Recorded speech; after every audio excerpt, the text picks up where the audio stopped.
Cue the music.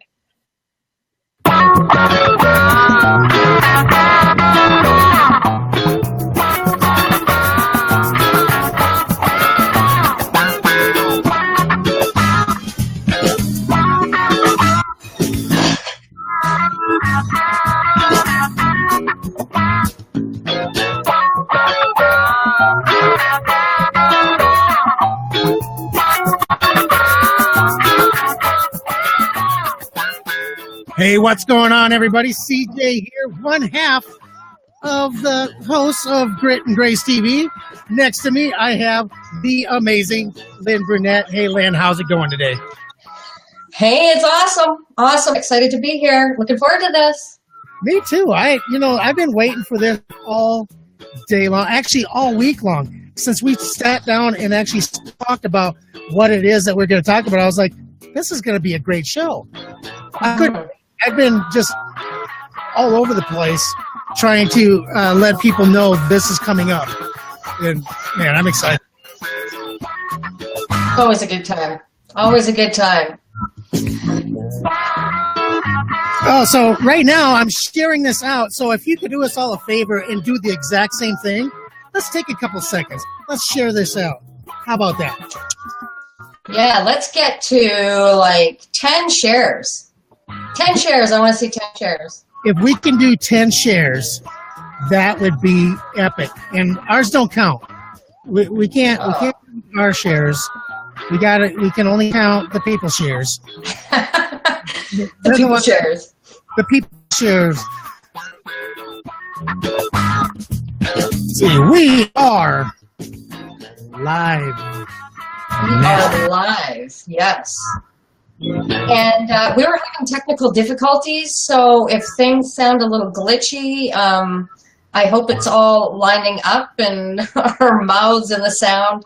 But yeah, I think I know somebody else who was having a problem, and you were saying somebody else was having a problem that you know too. So we apologize if things get a little bit glitchy. If it's totally whacked, like let us know, because there's no point otherwise. But I think we'll be okay. I think it's a live stream blackout day or something, because it's just been crazy all day long. You know, with the whole red nose thing going on today, you know, helping feed the hungry children all over the world. That red nose thing, I think they blew up the Facebook Live algorithms, because I've been seeing Red Nose Day live streams all day long. Really? Wow. Okay, that's news to me, but so, I think somebody was doing maintenance too. So anyway, we're going to get through it. It's going to be great. So thank you. Yeah, thanks for joining, and share. We appreciate the shares. We appreciate the love. So we're so glad that you can join us. We have a great topic. We're going to talk taboo stuff, because we're all about the taboo stuff. Oh, yes, taboo. The stuff we don't talk about in public, or with anybody for that matter. I mean, there's certain things that we just don't talk about. For example, pooping. We don't talk about pooping. Well, we can do without that one. Save that one for your doctor. There you go. That just cut off real quick. I was expecting it to be a fade out, and there was no fade out. Wow. Hey, whatever. I guess we live, love, when we learn, right? That's right. Maybe it's the weather that's making things a little wonky. How is the weather your end? Well, it was bright and sunshiny, but it's been nothing but thunderstorms for the last week. And to be honest with you, I'm kind of glad we've got the cool, sunny weather. We don't have heat yet, though. I would like a little bit more heat. Yeah, I like it hot. Yeah. We're getting some of that. With tonight's show, we're going to have to bring that heat. We need to warm things up a little bit. That's right. Tonight we are talking about those things that we don't talk about. We're talking about sex. Yeah. We all love sex. Yeah. And we all want to talk about it, but we're just afraid to bring up certain topics from time to time. Is it fear, or is it just because we were conditioned as kids not to talk about that kind of stuff? We're going to be talking about religion. We're going to be talking about politics. We're going to talk about, you know what? I got a question for you. Okay. Why is it that for me or the people? For you or anybody else, if you want to chime in and tell me what you think. uh, ladies, please. Why We're going to can't start with this one, yeah. Yeah, let's start with this one. Why can't we ask your age or your weight or your height? What is it about that question that just bugs you so much? I'd like to know that too, actually, because I don't mind, like, I don't understand the you don't ask a lady her age. I don't, that and and you'll see sometimes people on Facebook going, I turned 39 and that's it. Like, they pick that age and like, that's it. They're just going to be 39 forever. And I don't understand. I know there's, we have this thing in our culture now, this fear of getting old and we're going to lose our looks and we're, but you know what? You are like, just be real with yourself. You're getting older and instead look at it as, wow, you got another year. Some people don't live till they're 20. Some people don't live till they're 50. Some people don't live till they're 60. And that's sort of the way I look at it. It's like, wow, I got another day. I got another year. How lucky am I that I'm still here and other people's lives have been cut short. And so I don't get that thing. That's an old conditioning, I think. But, other people might have their own idea. But, it's so funny because my mom was older than my dad. And she lied about her age when she met my dad. And so she was really 2 years older than him, I think it was. But she made it so that she was the same age. She lied about her age. And she got to the point where she forgot how old she was because she had to lie. See what happens? So, yeah, like even, she did, I guess, back then it was, well, also back then, it was dated for my dad to date a divorced woman was kind of a no-no, right? Way back in the 60s. So that wasn't really, a divorced woman with 2 kids. I hadn't come along yet.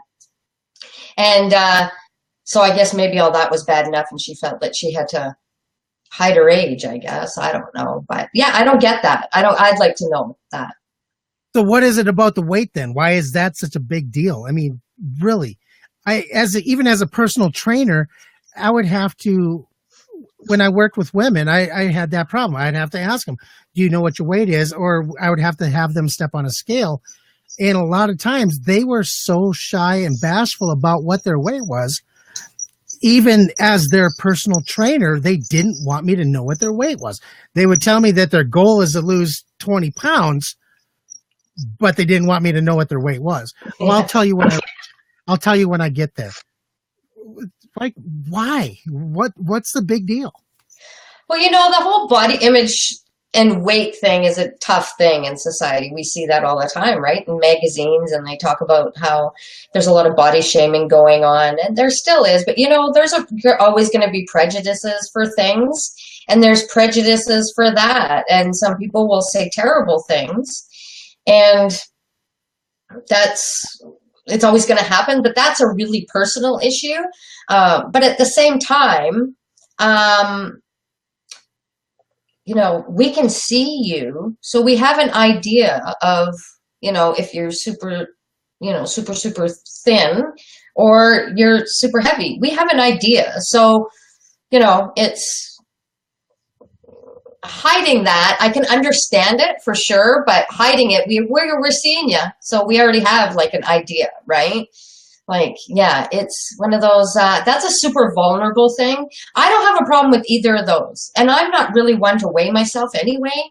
So, I could tell you like within like the 10-pound thing, I can sort of, but I don't know. I don't really pay attention to that. I pay attention to how my clothes fit and how I feel.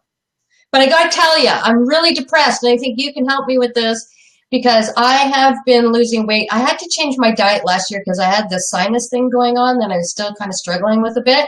So I went through this whole food testing and, maybe it's something that I'm sensitive to. So I changed the way I ate. I got really into smoothies and all that. So I've been losing. And I haven't been as strict, but I'm losing my ass. Like, I have always been a proud owner of a great butt. I've always been very proud of having my butt. And now that my kind of butt is in style, I am losing my ass. What do I do? Squats. Got to do That's squats. it. That's it. You know, to get a great ass, you have to do squats. Some people are born with a great ass. Some people have to work a little bit for that great ass. Why am I losing it? You have to do squats and lunges. It'll help lift that ass up, and it'll give you that nice bubble that every guy loves. That's what I had. I was born with it. I was known.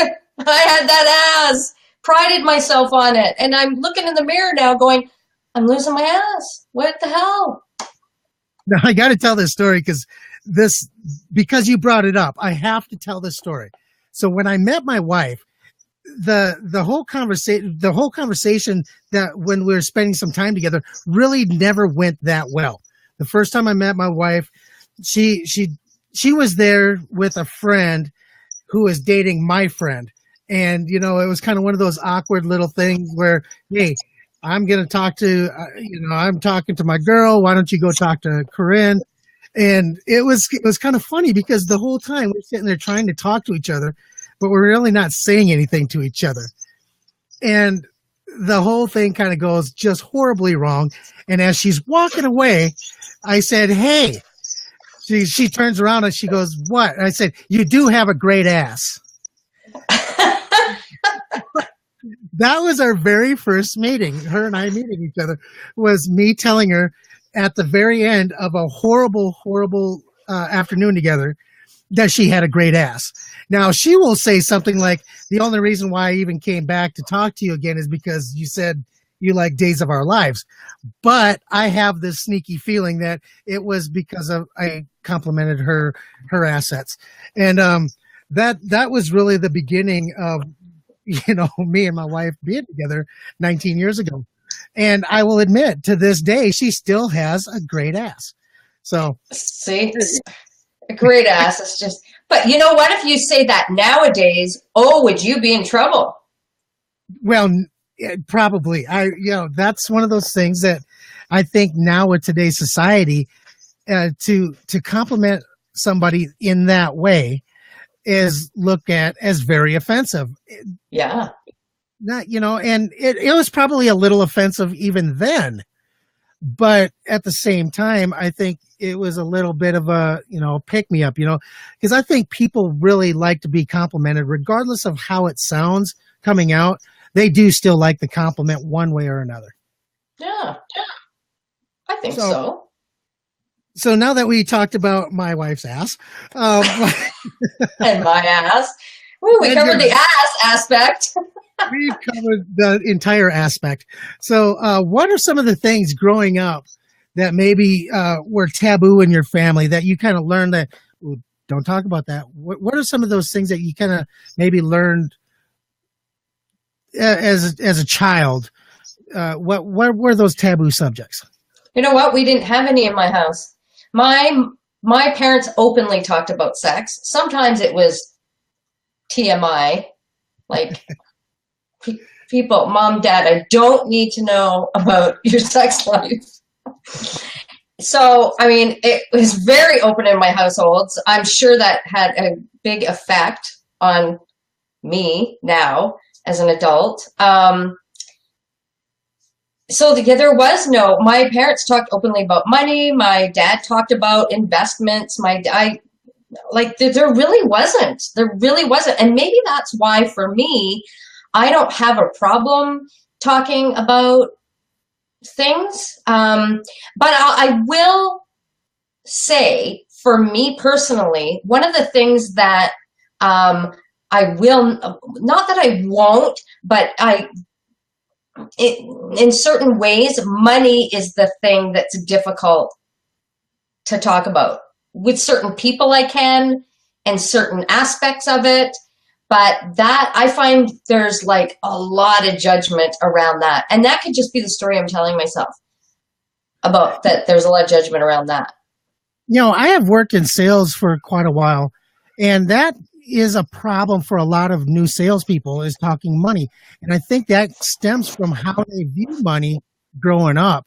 I know I was raised that money was like the way of life. That we put money on such a high pedestal because we didn't have a lot when I was growing up, and my parents never talked about it a whole lot. There was no, they didn't take us aside and say, "Hey, this is how you balance a checkbook. This is how you do things." They didn't really teach us anything about money. So I know when I first started in sales, that was the hardest thing for me to do because I had such a high value for money. It was hard for me to ask somebody for their money. And it wasn't that I didn't value the products that we were selling because the products we were selling were high ticket items.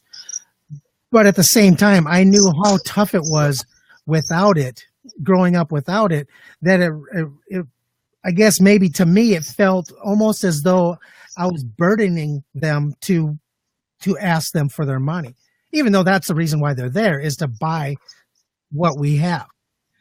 Mm-hmm. And it took a long time for me to recondition my mindset to be able to actually talk to people and ask them, how much do you want to put down, or how much do you have to spend?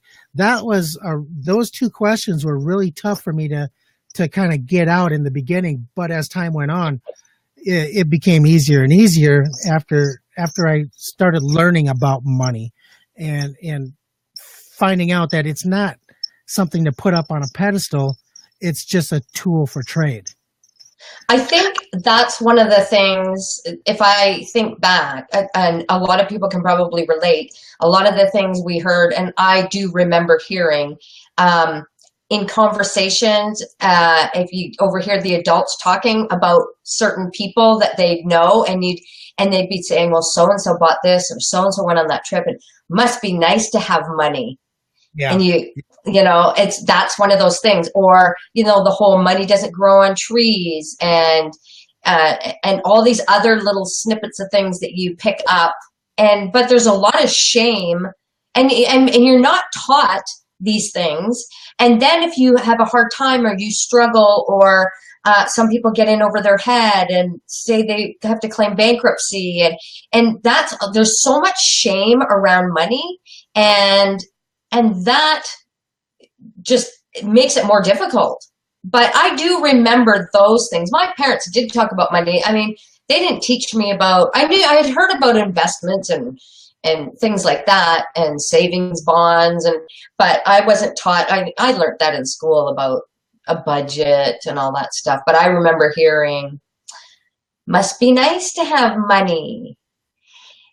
But we did well when I was a kid. Like, we had money. We went on trips. We went to Disneyland. We went, I got whatever I wanted. I got, Christmas was just like insane. Half the tree was buried in presents. So, that it didn't come that way. It was just sort of this thing about people with money.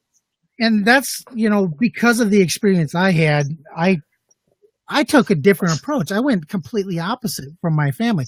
Other things were like the same way. I mean, I was raised a very strict Catholic, believing that the only religion that you should be is a Catholic, to the point where when I met my wife and we got married, the first question out of my grandparents' mouths was, well, is she Catholic? So that's even the way I grew up. And with my kids, it's been completely different. We went a completely different route. We just flipped it. It was, everything is open. Everything is on the table. I mean, now my kids will openly give. You get feedback. Yeah, crickets going on here. But even now, my kids will give us a hard time if they hear us having sex in the bedroom. And so it's almost well, of course. Right. But well, of course. When I was a kid and I would hear that kind of stuff, you didn't mention it. You didn't talk about it. It was that one thing that, mind your own business. You know what I mean? So my daughters will put us on blast, and it's not even nice. They are absolutely horrible little creatures. Oh my God, that's so funny. Yeah, I think money's a huge issue for people, and yeah, I think that's. But so, did you do a first communion? I grew up Catholic too. I was Catholic. Oh yeah, I did the whole first communion, the Yeah, me confirmation, too. all all the different things growing up, and when I got older and could kind of see for myself what I believed and all that kind of stuff, I didn't necessarily believe the same rituals and things like that that the Catholic religion taught. You're having like, yeah, there you go. Yeah, we didn't go to church a lot. We went to church a little bit, and I did some Sunday school, and then I had my first communion and stuff, and then it never continued, and it never continued in our family, and that wasn't. Every once in a while, we'd go to midnight mass or something like Christmas Eve, Yeah. but it didn't continue on. My parents really changed, which is odd, but in the middle of it, they changed their whole view on religion Yeah, and that.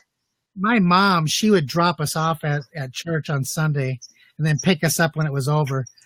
And that was how that was my whole religious experience growing up. It was kind of this is my time. This is my hour and a half or whatever it is to be able to just do my own thing. So I'm dropping you off and we're leaving. Man, what is happening over there? I don't know. This only happens when I use Be Live. For some reason, Be Live does not like my system. Wow, bizarre. Yeah, it's unfortunate. I think money's the big one that we don't talk about it, that people don't talk about it. And if, I know with some people you can, and, we need to be able to talk about it. And I know there's that whole don't ask people how much money they make, don't ask people how much they paid for something. I don't have a problem if I've bought something and somebody goes, "Oh wow, you got a new whatever," and if you want to, you want to know how much it is because you might want to get. I'll tell you how much it is. If I got a awesome deal, I'll tell you. If I think we need to start individually looking at where did that come from? Like, where did that idea come from? And because I think when we don't talk about these things, especially money, because it does sort of make the world go round and, you got to pay for things. I think that you need to talk about it. So if you don't have a best friend to talk about it with, or you're single and you don't have a partner, like you got to go to talk to somebody that like a money coach or something that you can know what's going on and get. I remember like I would have to pay bills and I would get so tense like years ago, just logging into my online banking. Like I didn't even want to look. I didn't even want to know what was in my account. Like you can't live life that way. Like you can't. You need to talk about it. You need to talk to people and make it, remove the shame. And that's the big thing, whether it is about weight or age or money. We need to remove that shame and these stigmas that happen. And the only way you can do that is talk about it.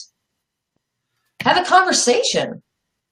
So what would you say is probably the biggest taboo right now? That's hard to answer because I think that's a perception thing. Because I could say personally, the only thing for me would be money. There are some people that I can talk to about it. I don't have a problem with certain things because I find that people can be really judgmental in a different way than as opposed to your weight or age or something like that. I don't know. Maybe, I don't know. What do you think? Sex? I think that's a big, big thing. I think, well, yes, there's tons of taboos around sex. I mean, there's just no way of really getting away from it. You bring up sex in a conversation and you see about half the people turn beet red. then the other half of the people will just turn around like, well, we're not going to talk about that. To the point where for I don't know how many generations, men didn't acknowledge the fact that women like sex just as much as they did. And women, there I went again, and women kind of had this whole aura about them that it's only okay when they say it's okay. Yeah, it's a very funny thing because I think it depends on the company you keep when the conversation turns to sex. But I find when you're in okay, this is something I don't understand. Why are there always jokes, and you'll hear men sometimes talk in a group, and they'll talk about how their wife doesn't put out and how, like they'll complain that they don't get it enough. But yet you're in a group of women, and the women are nasty, nasty, nasty.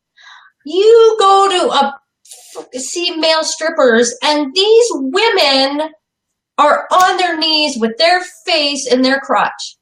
These women are dancing on tables. So what's the disconnect? Like, I don't get it. Well, I think a lot of that disconnect comes from those old tales of guys talking in the locker room type of thing. And believe me, there's not that much talk in the locker room for the most part. But women, when they get in their groups, it seems to be the biggest topic of conversation. It seems that that's where it always ends up. We're crazy. Yes, we are. But it's just amazing to me how you hear that, men saying they're not getting it, but then you got women who are like crazy. So like, are they just not wanting to get it on with their husbands? Is it the guys? Is it you guys that are lame and they're just not wanting to get it on with you, or no, are you lying? Here's how it works. Guys, here's how it works. A lot of guys, when they're in a group with, say, women involved in that group, they're saying, I'm not getting it at home, blah, blah, blah. They're looking for that sympathy because they're just plain dogs.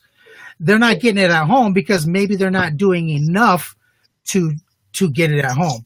When I say they're not getting it enough, I mean, they're not doing enough. It's, guys, we get complacent. We forget about the romance. We forget about, the little things that we could be doing to help our wives get in the mood to want to have sex with you. And that's really where I think it all comes from. It's just a weird thing. But you think that guys would brag if they are. It just seems like an odd thing, because until I would be in large groups of women, or until I would say, go see like, male strippers or something. And the first time I went, I was shocked at how I saw all these women acting. I was shocked. And of course, if you go see male strippers, you can touch them. I mean, they encourage it. They'll like jump on the table and swing it in your face. Like, it's totally different. And these women go nuts. And I think, but then I hear, guys are talking about how they're so deprived. And I'm thinking, I'm not getting it, but I don't necessarily understand the whole deprived thing, because I know you even know this. I mean, think about with men. It's one of those things where guys, they use love to get sex, where women will use sex to get love. It's a whole different mind shift. So guys aren't necessarily bragging about. Hello, Grit and Grace. People are calling in now. Hey, wait, say that again. Say that again. So men use love to get sex. So they'll be like, I love you, I love you, I love you, to get sex. But women will see it as on the flip side. They'll use sex to try to get love, feel the love from men. And it's one of those things that, I mean, I tell my daughters this stuff even because they get so crushed when their boyfriend will. Your sound is out of control. I don't know why it doesn't do this any other time other than when I'm talking to you. It's on fire. It's my microphone's way of saying shut up. Yeah. It's very interesting. And I think that, I think sex probably is the biggest taboo because there's so many things about it. Someone made a post the other day on Facebook about polygamy. And then it went on and this big conversation, but then people started bringing in their different ideas and perceptions. And then it got then you started saying, okay, you didn't really read the post, and people started talking about, and I did that myself, talking about then polyamory came into it. Well, polyamory is totally different than polygamy, right? Right. So, but that's like a topic that's like, whoa, people have definite opinions about it. And for example, we're in the month of May, and we know what the month of May is, National Masturbation Month. Well, have you seen any posts about it? But there's probably lots of people that, other than from me, doing it, but everybody's doing it. But it doesn't necessarily have to be from a post telling you or reminding you about it. Do people talk about it? People don't sit in circles and really talk about it too much. I think sex is the biggest taboo. Definitely is, I believe. And that can be difficult because there's a lot of people that have trauma around that. If they've grown up and they were molested or if you were raped, there's some people that have trauma around that. When we don't talk about shit, there's no place to heal. There's no place to go. There's shame. We internalize it and we start making it about ourselves. For women, we internalize everything. Men externalize things. So as women, we start internalizing things. If there's no attention, if there's, from our partners,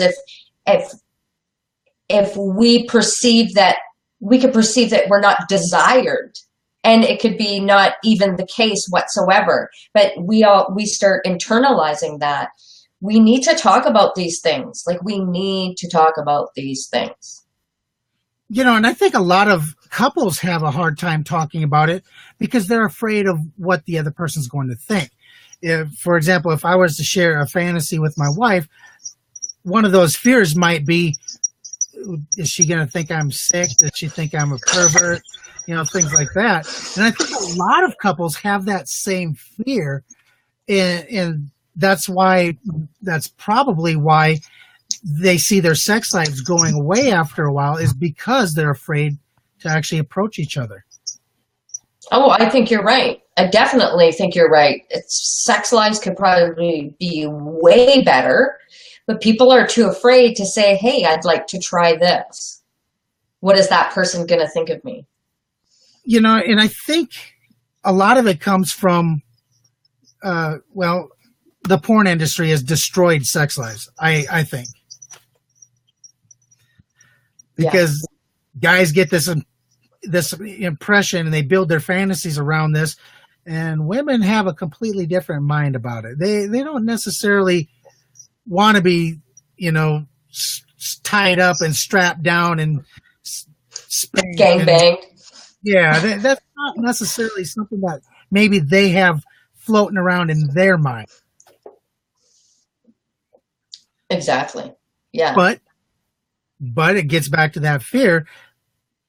Unless you talk to each other, unless you're open with each other and just brutally honest about what it is that you want and what you need, it really, you don't know.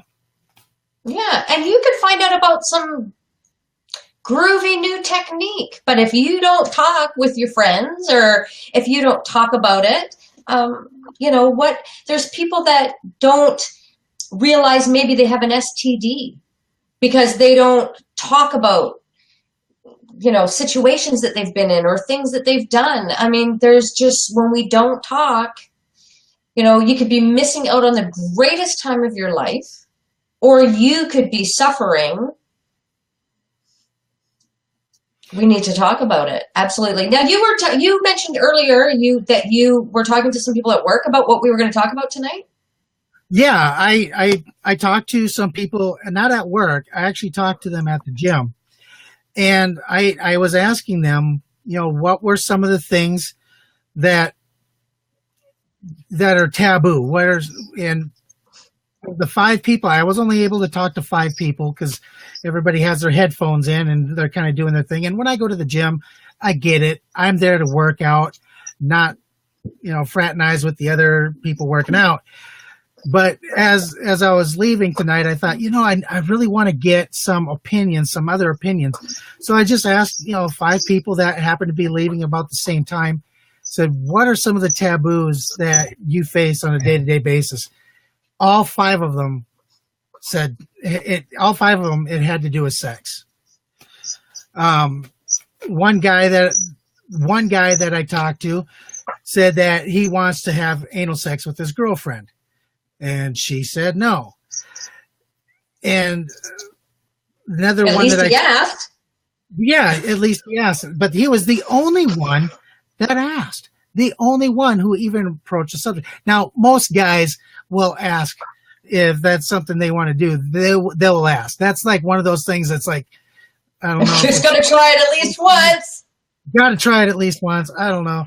But, one of the ladies that I talked to, she said that she has a hard time letting her boyfriend go down on her because she's afraid, either there might be a smell or whatever it is. And so that was a hang up that she had, and she was afraid to even talk to him about it because she was embarrassed by it. And then there's a third one. The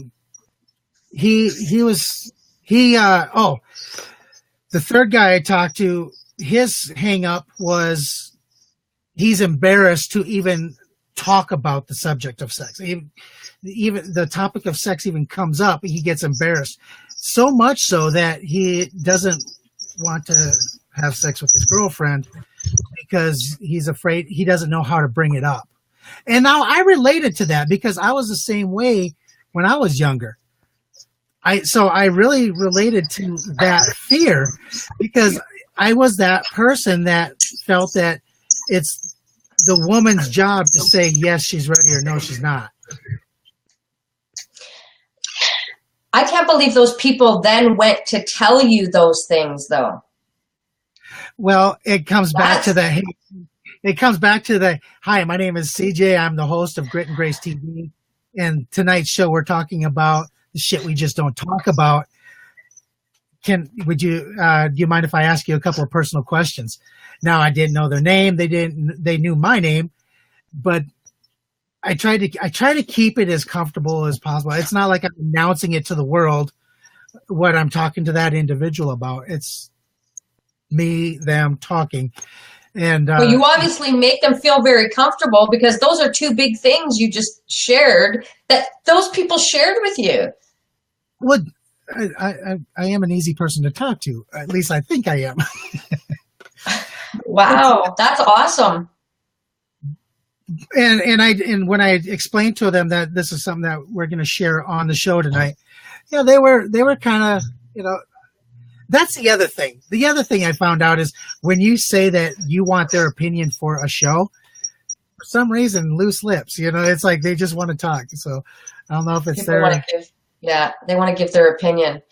But see, there's an example of, at least that guy asked. So, right. But that woman could be missing out on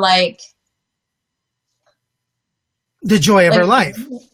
Why would you bypass the opportunity over not talking? That's how ingrained that taboo of sex is and not talking. Find that person you can talk to about it.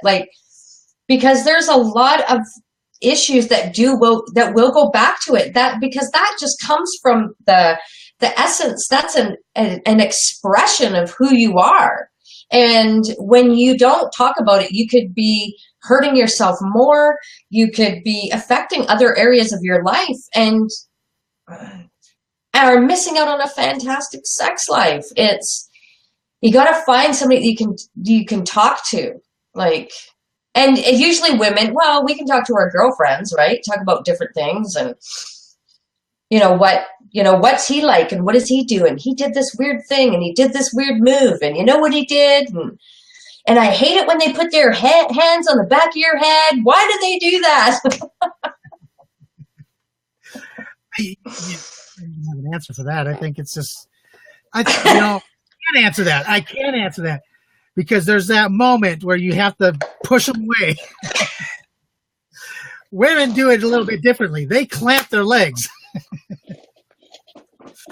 They suffocate you so you pull away.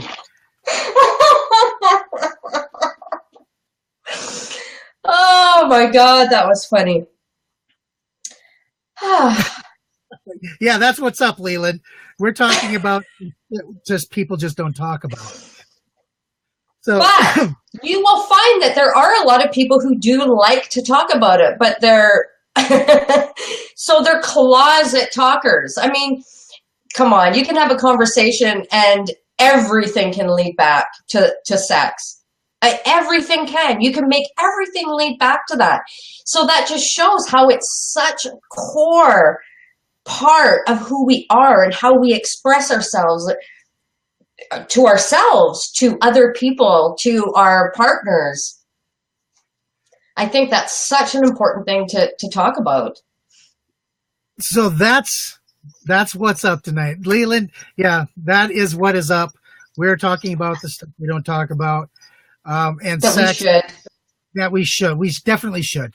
If you don't have that kind of a relationship with your wife or maybe somebody that maybe you're a single guy or a single woman and you're trying to meet that right person, these are conversations that you definitely should have because you don't want to get stuck in that rut, that 7-year itch that we all hear about, that we all go through once we've been married. That 7-year itch, well, a lot of times, in fact, I would say most of the times, that has to do with the fact that we can stop communicating with each other.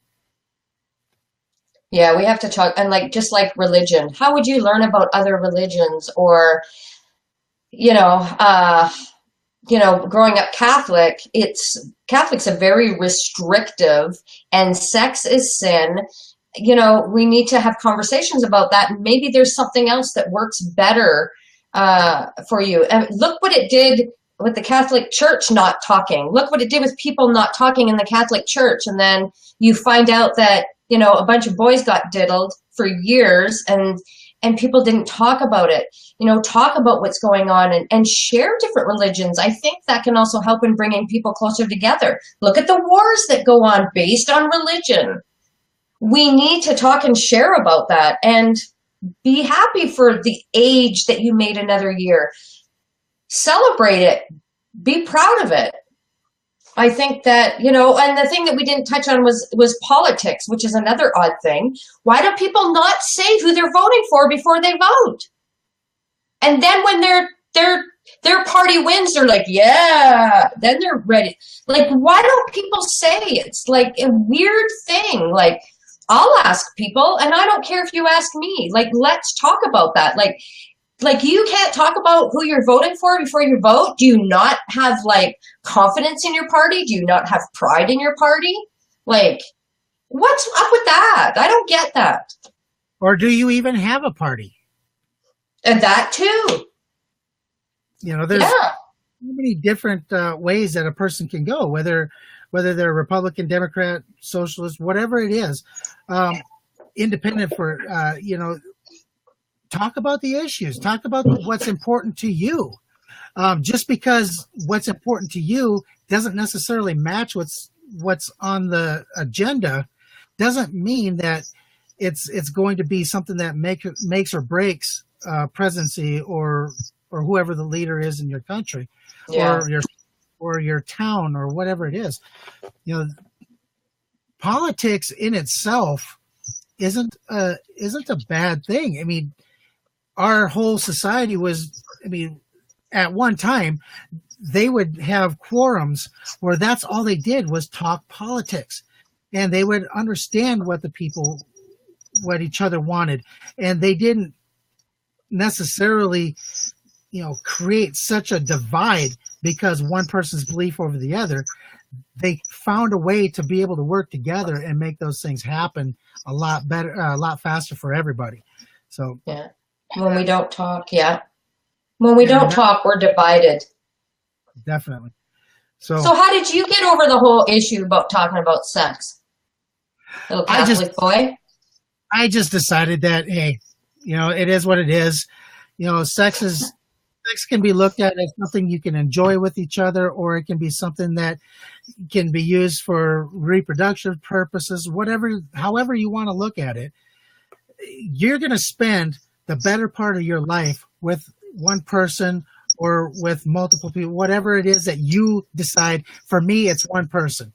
You're going to spend the better part of your life with that one person. Well, if that is the one thing that you guys can enjoy together, you better make it as great as you possibly can. Yeah, you better talk about it. Yeah. And I didn't raise my daughters in a family that was so strict that they didn't at least prepare them for the world coming that they're going to enter once they become adults. Because that, I think, as children, when we enter the world as adults and we find this thing called sex, for guys, they'll just stick it into anything. And for women, it's, there's a taboo right there. That's a taboo. Why is it that men could go out and just stick it wherever they want to and, they're a stud or they're badass. But if a woman goes out and enjoys her sex life, why is she looked at so negatively? Yeah. Well, why is that? I don't know. I mean, that is such a big disconnect there. From both sides, men and women. Yeah, definitely. Well, yeah. It's but like there's... on the same token, though, when a woman, say like Sex and the City, there was what's her face, the one that was like having sex all the time. I can't remember what her name was in the show Sex and the City. If my wife was on, she would be able to tell us like that. You're right, Evelyn. Women do judge more, for sure. I think it comes across again as like somewhat of a jealousy thing. So what's her face from Sex and the City? Damn, I can't remember her name. I know her real name, Kim Cattrall. But in the show, she was very, she was looked at like she was very, and I think I don't know what it is. I could guess, but it's a very empowering thing when a woman is comfortable and owns her sexuality. And if she wants to have an intimate time with different partners, I think could be somewhat, some of it could be a jealousy too. So, there's different things that, and how they're raised and all of that. But yeah, I think it can come from both sides. But you can either buy into and feel bad about yourself by what they're saying, or if you go, yeah, I'm a sexual person and I enjoy it and I'm in control of my body, and it's crazy what goes on. We need to accept the fact that we are sexual beings. Every single one of us. We were born that way. That is the one thing that you can say that without a doubt, it's in your DNA. You were born as a sexual being, men, women, both of us. So for men and women to shame women because they want to enjoy their sex life as much as men seem to be able to enjoy their sex life, accept the fact that we are just meant to do this. Yeah, God didn't give you the urges for nothing. Very true. Very true. So what do you have to take us out with? Do we have anything super groundbreaking? Do we have any great questions this week? I think that we have a question, but I do think that we should save it because I think it works well for what we've got coming up next month. And a big time conversation. And that's exactly what this stuff was. Sit down and figure out why you don't talk about these things that we just talked about. Where does it come from? Does it come from? Figure that out. And if it would make a difference in your life if you talked about it more, then talk about it more. If it doesn't affect your life, I mean, that is the takeaway from tonight's show. But we, maybe women find it more as a threat. Yeah, I agree with you, Evelyn. And I think that depends on our perception and where we're coming from. I think a lot of women could, for sure. Women can be the nastiest. And, they're either going to aspire to be you because you're empowered, or there's some they're going to be completely the other way, that they're jealous, and so they're going to try and tear you down. You're never going to please everybody, so you have to please yourself. And but talk about it, talk with other people. And that was really the whole point of this show, is why don't we talk about it? It's crazy ass. We have progressed from the days when you couldn't say anything on TV. George Carlin, the 7 words you couldn't say on TV. Remember that stand-up? Oh, definitely. One of my favorites of all time. Can you say the 7 words? I was trying to think of them earlier. No, I don't remember all of them. I know it's... I'm missing one. Let's see.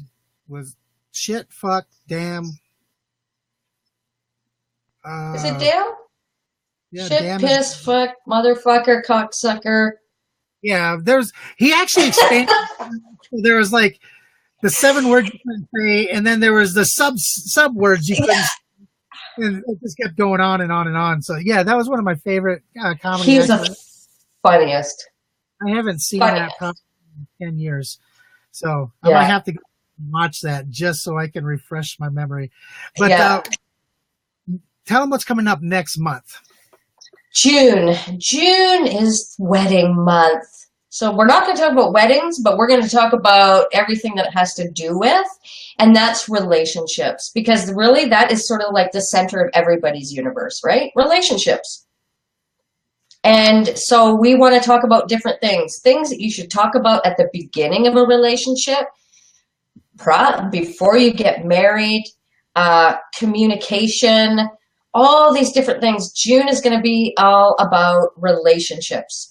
So that's what we're going to talk about. So if anybody, again, we're always, every show, we're not going to tonight, but every show we will answer viewer questions. So if you have a question, you can ask anonymously through our website, gritandgracetv.com. Click on the Ask a Question tab and ask a question. We don't know who you are, so if it's kind of a sensitive thing, ask your question and we will answer it on the show.